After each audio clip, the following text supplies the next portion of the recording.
I got a Bronco when I was 14 years old. I'm 50 this year. I've had one 99% of my life. They're a unique vehicle. There's not one vehicle that's been made for 11 years. The Broncos are actually really cool. We build them from the frame to interior, the motor work, all that. But none of them are the same. It's all customer special order. The clients, the customers are always very excited. It's fun to see these things get put together and, you know, a great group of people. It's fun. We're pretty tight around here. We're all like buds, pretty much. This is the most unique working environment. The culture here is very much one of a family. Everybody pitches in, and I think there's just a lot of passion. These guys love what they do, and they really all stand behind Brian.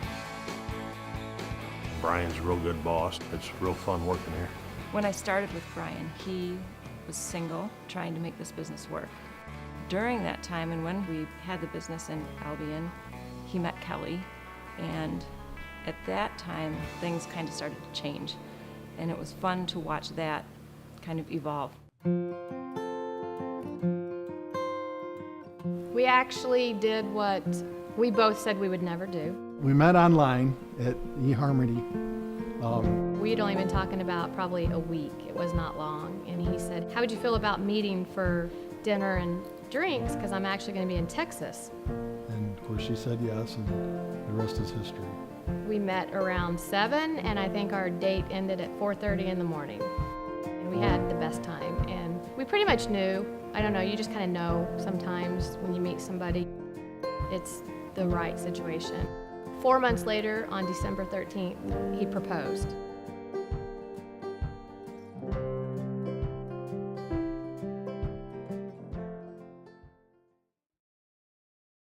I had my first seizure. I was actually down in Florida.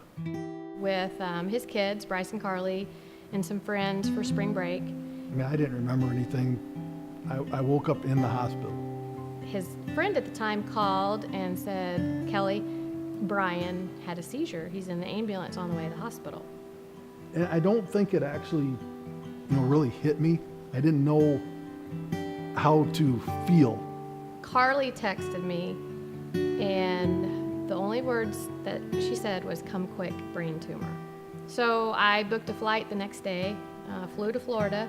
I so vividly remember walking into that hospital room with him sitting there. I thought, this can't be happening, that he does not, there's nothing wrong with him, nothing. Next step was, go to the doctor and find out what the heck's going on. The tumor was big. I mean, they compared it to like the size of a tennis ball. He had to have a surgery after we went to that first appointment. It was like shocking, like you didn't even know what to say.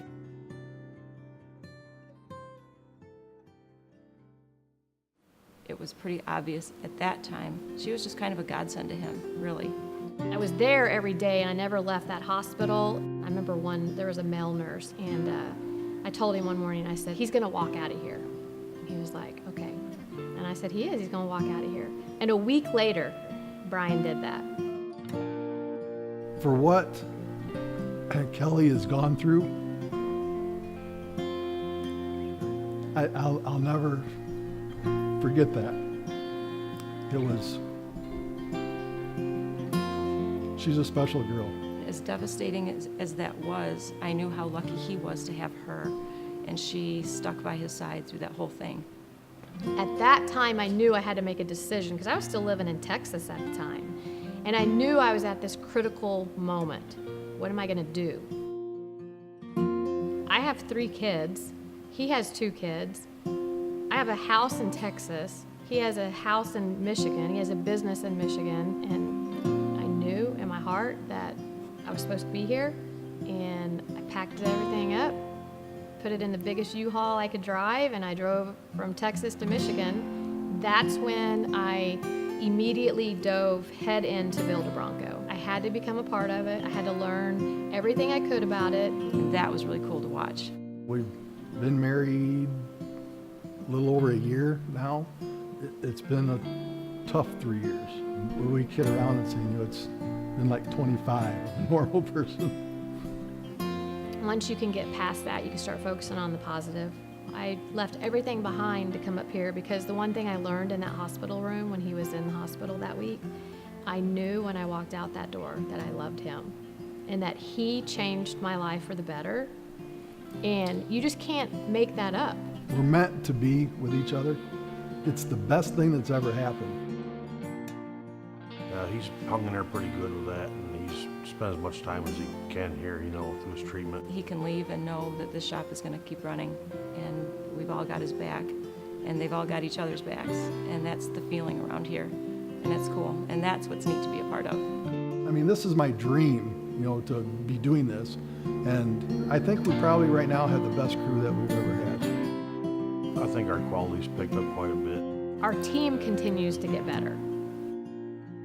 Build a Bronco hasn't gone anywhere. Build a Bronco's still here. Right now, I think we're pretty much where he wants to be right now. I really think the possibilities here are endless. I think it's just, there's a lot of things that can happen, and it's exciting.